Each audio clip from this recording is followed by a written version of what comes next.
faut constater que c'est une année qui a ressemblé à plusieurs égards aux années précédentes, dans la mesure où la question de l'efficience du système éducatif sénégalais s'est invitée. Nous savons que nous faisons partie des pays champions en matière de ressources injectées dans ce système,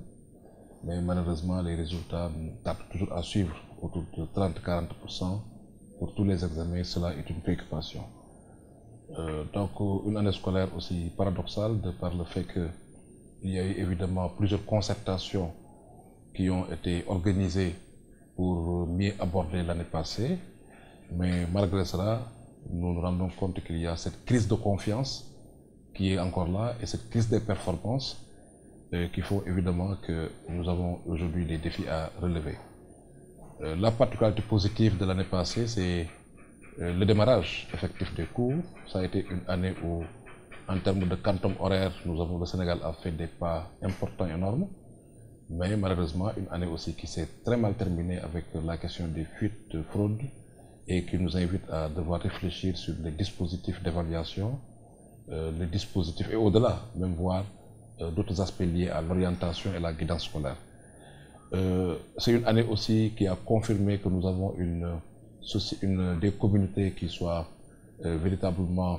très actives, parce qu'ils ont eu à apporter beaucoup de contributions. Si je prends l'exemple de la COSYDEP, nous avons pu consolider les livres blancs qui était un moment de proposition forte face aux assises nationales de l'éducation et de la formation. Ubutei Diangatei a connu sa 3e édition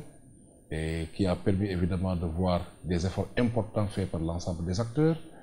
C'est une année où nous avons pris l'initiative d'organiser une foire des innovations en éducation et formation, qui était un espace plus positif de dialogue de toutes ces initiatives et innovations faites par les organisations. Une année où nous avons pu aussi consolider notre approche liée à la production de rapports alternatifs ou de rapports de suivi citoyen du budget de l'éducation. Donc il y a eu beaucoup de contributions, mais paradoxalement, cela tarde toujours à avoir des effets, les effets escomptés,